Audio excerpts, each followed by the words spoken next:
Hola, ¿cómo estáis? Mi nombre es Sara Rope y en el programa de hoy vamos a entrevistar a alguien que tiene un perfil un poco diferente. Hoy vamos a entrevistar a un actor.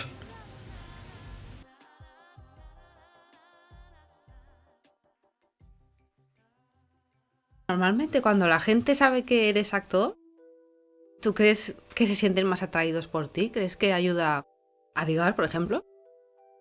Hmm.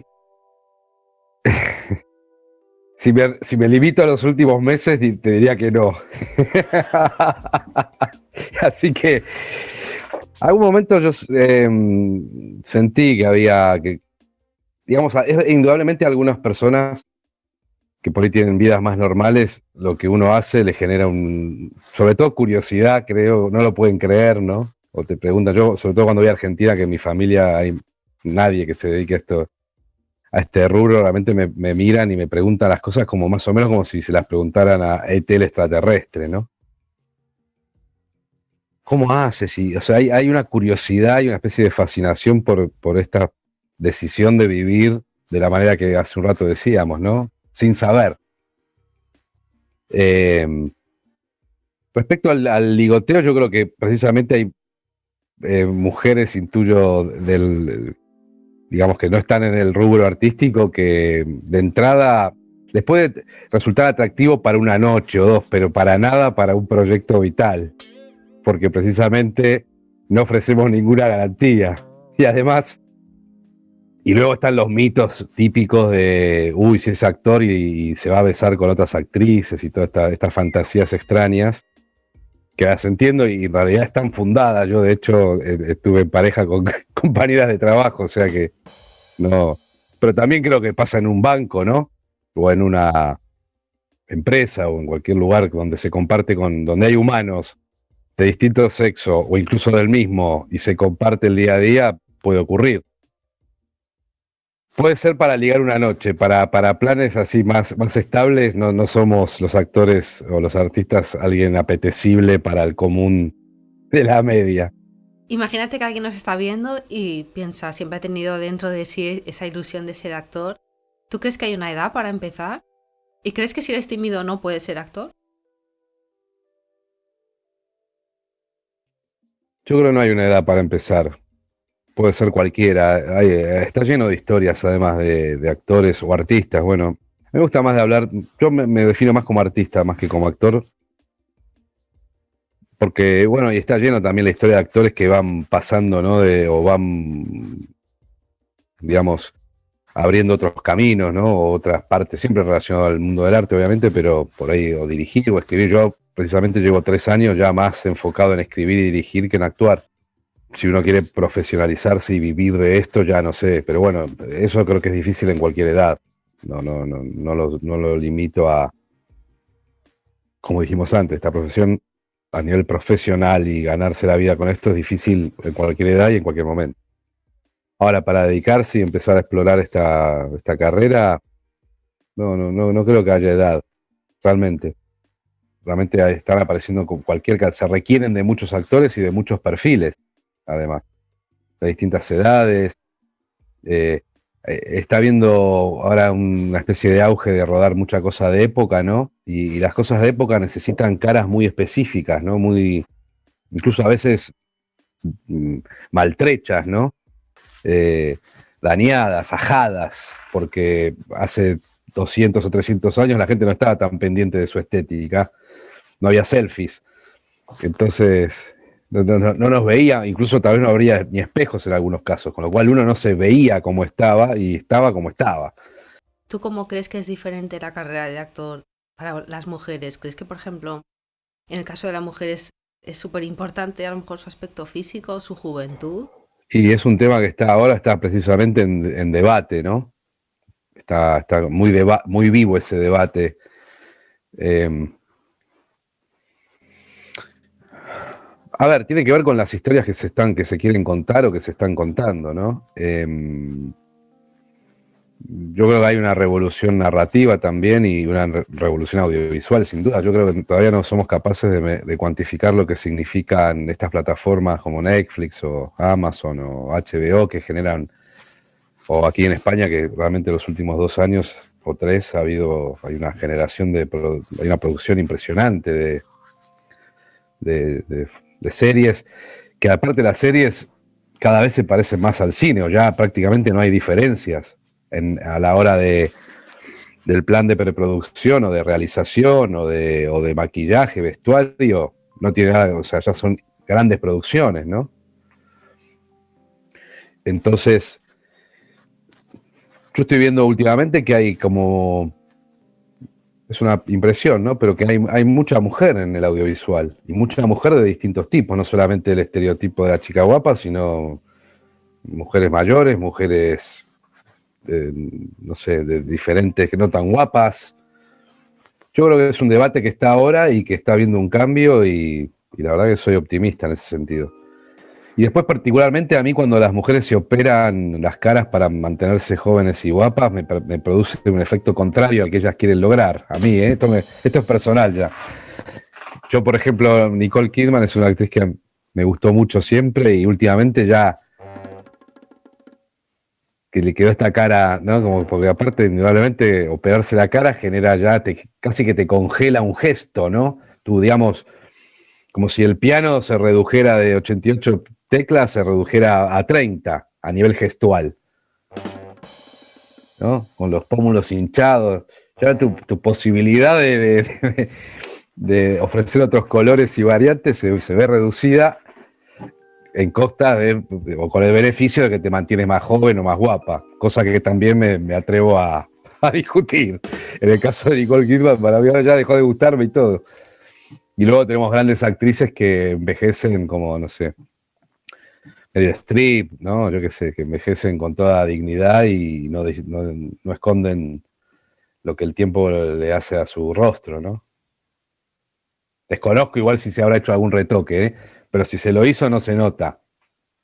Compro, digamos. Si te gusta más discreto, ¿no? Más acorde a la Sí, realidad, digamos. yo me haría también un poquito, por ejemplo, me gustaría quitarme un poquito las bolsas de los ojos. Alguna cosa me haría, pero que no digan, no quedar así, ¿sabes? Como Camilo Sesto, una cosa que ya no se me reconozca, ¿no? Sí. El problema es que a Eh, veces buscamos esa piel tan lisa, ¿no? Que se pierde la expresividad, como tú decías, y da un aspecto. Dices, hay algo que no es natural. Miro esa cara y noto que hay algo que no es natural. Hay algo que no funciona. no, No sabes qué es, no. pero. Y ni siquiera es bonito, a eso me refiero. Yo cuando hablo, ni siquiera es que gracias a eso me resulta atractiva la mujer. De hecho, aparte, no sé si te pasa, cuando veo varias así que van haciendo, se ve que van al mismo cirujano, es como que todas te empiezan a tener la misma cara, un poco. Hay unos Ya estándares de nariz, de. sí, hay como unos estándares, ¿no? De lo que se supone que debe ser una buena cara operada, que me parece espantoso a mí. Pero bueno, para gustos colores, ¿eh? Y esto es una humilde opinión modesta de alguien que aparte cada vez ve menos, así que tampoco tengo un criterio muy... En fin, ¿Cuál es tu papel favorito para interpretar? ¿Te gusta ser el bueno o te gusta ser el malo? qué buena pregunta. Bueno, hay una especie de mito de que los malos son más interesantes, ¿no? Eso siempre dicen, sí.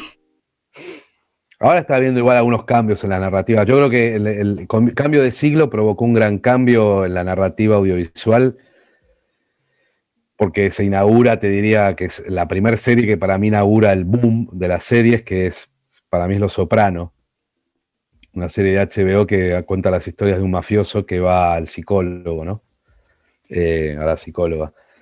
Y es la primera vez que yo recuerde o que tenga presente, o al menos que ha dejado una huella muy grande de esto de que el malo es el prota y que nosotros estamos con el malo, digamos, y queremos que no le pase nada al malo. Es como rarísima la pirueta.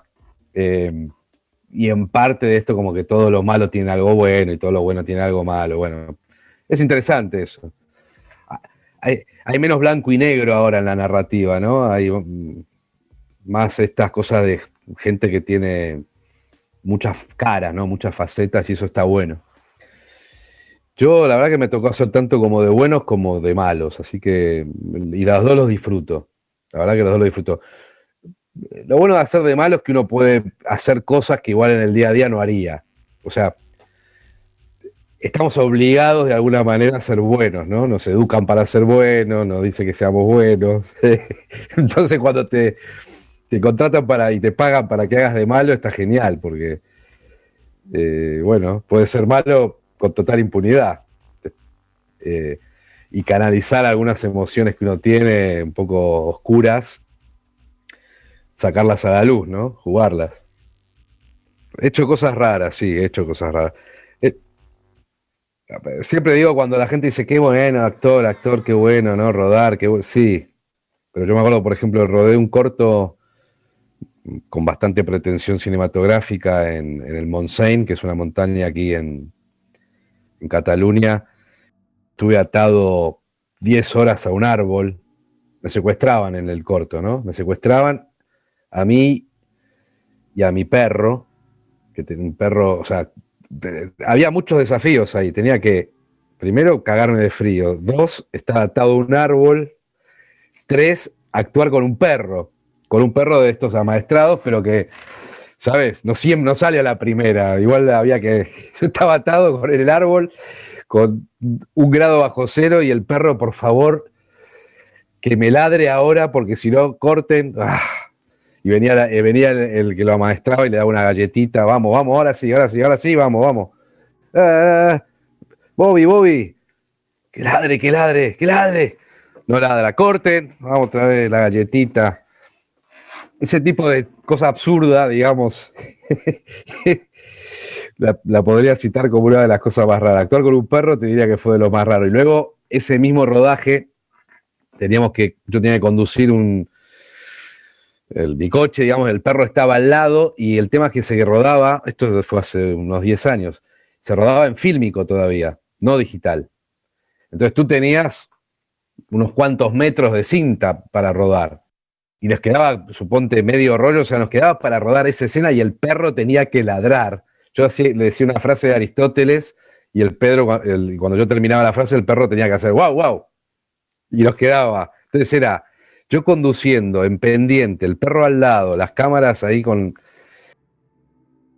Y que ladre el perro, por favor, porque si el perro no ladraba, bueno, ya está, igual se acababa, pero se acababa sin tener esa escena. Y el perro ladró. El perro ladró. ¿Y qué papel te negarías a aceptar? No harías jamás.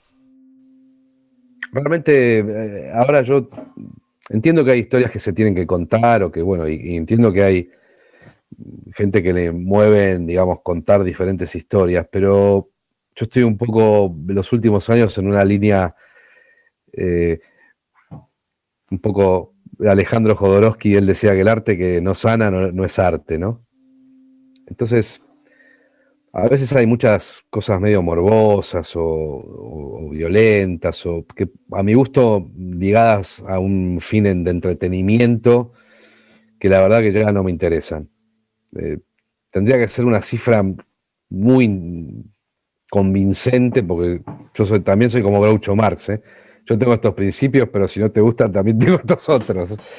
Eh, Quiero decir que, digamos, un contexto determinado me puede llegar a hacer aceptar algún trabajo, pero de entrada ese tipo de arte no me interesa, la verdad. Si eres actor, mientes mejor en tu vida real. Eh, por supuesto que sí. ¿Lo usas? ¿Lo usas? ¿O qué o no? Sí, mira, yo siempre digo, cuando la primera clase que tengo con mis alumnos, cualquiera sea, yo siempre empiezo diciendo, todos somos actores y actrices, todos, todas, todo el día. No nos damos cuenta, pero tú no eres la misma ahora hablando conmigo que cuando mañana vas a comprar fruta con doña Paquita, y cuando vas luego al banco a renegociar la hipoteca. Te pones una máscara diferente con cada uno, o con tu familia, o con algún amigo, con amiga, nos vamos poniendo máscaras. Lo que pasa es que en el día a día lo que hace el actor o la actriz es ser consciente de que me pongo esta máscara y hago esto. Pero todos estamos actuando todo el día. Es verdad. Entonces, simplemente la actuación es eso, ser consciente de que ahora hago esto, ahora lo otro. Obviamente estamos entrenados en eso. Pero no te creas, en realidad, fíjate que esto que decías, yo me sigo considerando alguien muy tímido, digamos, en el día a día, en el contacto, ahí sí, la verdad que de entrada soy tímido, soy más bien, por ejemplo, en las reuniones y cada vez más estoy como medio al margen, no es que estamos actuando todo el tiempo. Conozco actores o actrices que sí, que están actuando todo el tiempo y para mí son que no me escuche nadie. Insoportable.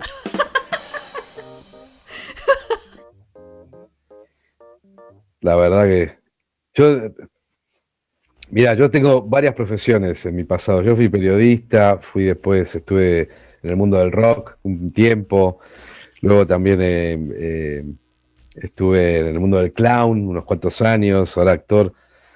Nunca me termino de hallar del todo el sentido de pertenencia, tengo un problema ahí, porque siempre me caen fatal todos los de mi sindicato.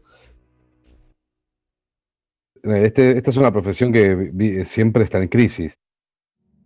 O sea que yo siempre digo que las crisis coyunturales concretas nos afectan poco porque en realidad no difieren mucho de lo que es el día a día de nuestro trabajo, no la imprevisión, el no saber bien con qué vas a contar. Paradójicamente luego siempre se dan cosas extrañas, ¿no? Al menos en mi vida. Yo he tenido crisis personales, digamos, profesionales, cuando generalmente alrededor estaba todo bien y viceversa. Me acuerdo cuando fue la del 2008, que aquí en el 2010 se empezó a sentir, digamos, la crisis esa económica. El 2010 fue uno de los mejores años de mi vida profesional y estaba en una serie. Entonces, siempre estuve como desfasado de lo que pasaba en la realidad. Eh, además, como para complicarlo más el tema. Igual, yo creo que como es parte del mundo, nuestra profesión, y el mundo está en una revolución muy, muy profunda. Se dice mucho esto, ¿no? Como hay momentos de cambio, momentos de revolución. Los que estuvimos diciendo eso durante los últimos 20 años o 30 no sabíamos nada. Yo creo que este año pasado y esto sí que está marcando cambios muy profundos. Y bueno, veremos cómo nuestra profesión se adapta a eso. Y así es como termina el tercer capítulo. Espero que lo hayáis pasado bien y nos vemos en el siguiente.